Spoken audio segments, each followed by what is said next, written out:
अनादिकाल से हमारे भारतवर्ष में अघोरी संप्रदाय की परंपरा चली आ रही है। अघोरी संप्रदाय भगवान शिव का ही एक अंश है, भगवान शिव के ही गण हैं प्राचीन समय में, और अभी भी ऐसे कई सिद्धपीठ हैं, ऐसे कई पुरातन मंदिर हैं जहां पर अघोरी अपनी साधना को फलीभूत करने के लिए जाते हैं। इन जगहों पर भगवान शिव का वरदान है कि यहाँ पर आराधना करने, तंत्र क्रिया करने पर उन्हें जल्द ही फल की प्राप्ति होगी। तो चलिए जानते हैं उन प्राचीन भारत के तंत्र साधना फलीभूत करने वाले सिद्ध शक्तिपीठ के बारे में। तो बने रहिए हमारे साथ। स्वागत है आपका हमारे channel mysterious and horror stories में। अगर आप इसी तरह की वीडियो देखना चाहते हैं तो प्लीज हमारे चैनल को सब्सक्राइब करें, साथ ही बेल आइकन को भी दबा दें, जिससे मेरे किसी भी नए वीडियो का नोटिफिकेशन आप तक पहुंचता रहे। आपका एक लाइक और एक शेयर मेरा हौसला बढ़ाता है। भारतवर्ष पौराणिक काल से ही आस्था, पूजा पाठ और तंत्र मंत्र साधना के लिए जाना जाता है। यहाँ पर पुराने समय से आज तक ऐसे कई मंदिरों का विवरण मिलता है जहाँ पर साधु, सन्यासी और अघोरी गुप्त सिद्धियां किया करते थे, और वो गुप्त सिद्धियों के द्वारा तंत्र मंत्र की उस विशेष ऊंचाइयों को हासिल कर लेते थे जहां तक सामान्य मनुष्य के लिए सोच पाना संभव नहीं है। इसमें सबसे हैरानी वाली बात यह है कि आज भी हमारे धर्म में हमारे आराध्य को प्रसन्न करने के लिए, गुप्त सिद्धियों को प्राप्त करने के लिए आज भी देवी देवताओं को पूजा पाठ के द्वारा मनाया जाता है। लेकिन आज भी गुप्त सिद्धियां हमारी नज़रों से काफ़ी दूर है। हम चाहकर भी इन्हें देख नहीं सकते, ना ही इसमें शामिल हो सकते हैं, क्योंकि यह सामान्य मनुष्य के गृहस्थ जीवन के बस की बात नहीं है।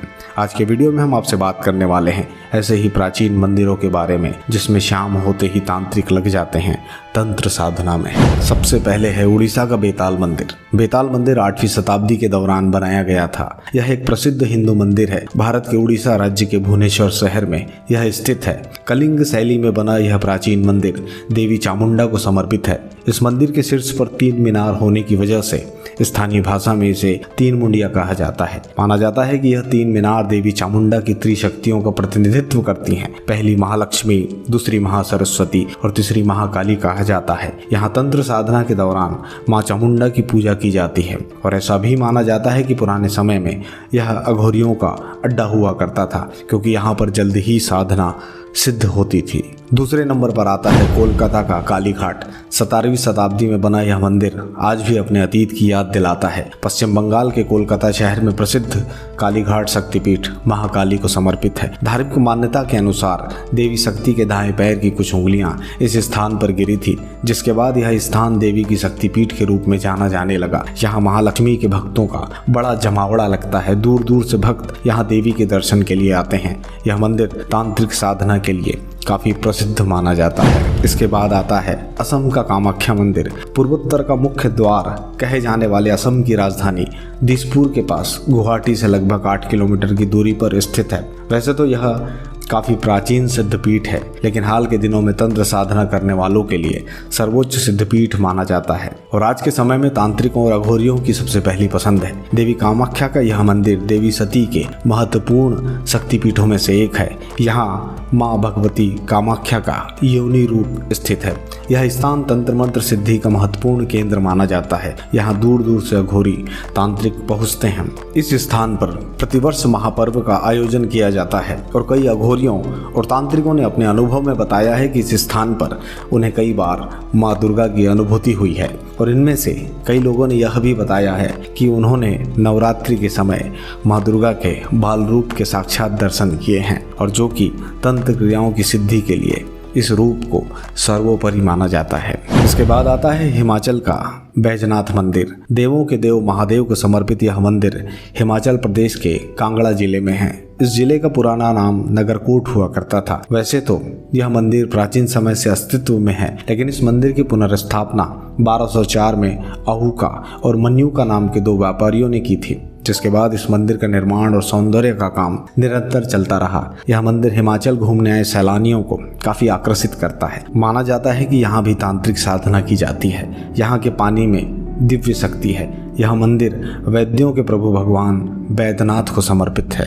इसके बाद आता है मध्य प्रदेश का काल भैरव मंदिर। मध्य प्रदेश के उज्जैन स्थित काल भैरव एक ऐसा अनोखा मंदिर है जहां भगवान को मदिरा पान करवाया जाता है। यह प्राचीन मंदिर लगभग 6000 साल पुराना है, जो मुख्य शहर से 8 किलोमीटर की दूरी पर स्थित है। भैरव को मदिरा का भोग लगाने का सिलसिला काफी अरसे से चला आ रहा है। यह बात अब तक एक बड़ा रहस्य बनी हुई है कि भोग लगाने वाली मदिरा भगवान के मुंह से लगते ही गायब हो जाती है। माना जाता है कि भगवान स्वयं इस मदिरा का पान करते हैं। यह स्थान भी तांत्रिकों के लिए एक सिद्ध गढ़ माना जाता है। इसके बाद आता है हिमाचल का ज्वालामुखी मंदिर। हिमाचल प्रदेश का प्रसिद्ध ज्वालामुखी देवी मंदिर कांगड़ा जिले में कालीधर पहाड़ी पर मौजूद है। 51 शक्तिपीठों में से एक शक्तिपीठ को ज्वालामुखी मंदिर के नाम से भी जाना जाता है। कुछ लोग इसे जाता वाली माँ का मंदिर के रूप में भी जानते हैं। दिलचस्प बात तो यह है कि मंदिर को खोजने का श्रेय पांडवों को प्राप्त है। माना जाता है कि इस जगह पर माता सती के अंगों में से उनकी जीभ गिरी थी। आपको बता दें, पृथ्वी से 9 अलग अलग जगहों से ज्वाला निकल रही है, जिसके ऊपर मंदिर बना दिया गया है। इन 9 ज्योतियों को अन्नपूर्णा, चंडी, हिंगलाज, विंध्यवासिनी, महालक्ष्मी, सरस्वती, अंबिका, अंजी देवी, महाकाली के नाम से जाना जाता है। इस मंदिर का निर्माण सबसे पहले राजा भूमिचंद द्वारा करवाया गया था। बाद में महाराजा रणजीत सिंह और राजा संसार चंद ने 1835 में इस मंदिर का निर्माण पूरा किया। यह मंदिर भी तांत्रिक साधनाओं के लिए जाना जाता है। इसके बाद आता है राजस्थान का एकलिंग जी मंदिर।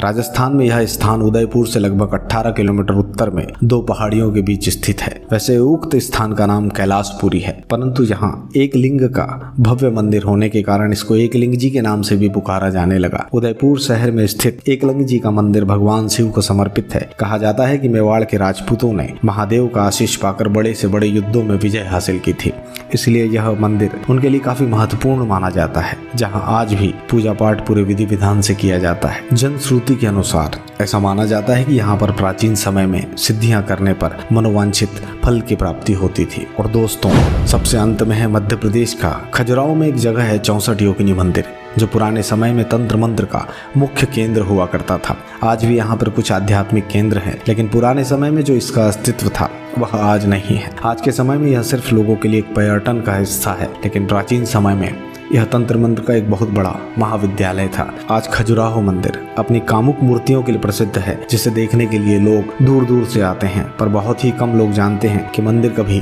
तंत्र साधना के लिए भी जाना जाता था, जिसके प्रमाण आज भी गुप्त रूप में मिलते हैं। हालांकि अब खजुराहो मात्र पर्यटन के लिए जाना जाता है। यह वीडियो आपको कैसा लगा प्लीज़ कमेंट सेक्शन में अपनी राय दें, और अगर आपको अच्छा लगता है तो प्लीज़ ज़्यादा से ज़्यादा इस वीडियो को लाइक और शेयर करें। धन्यवाद।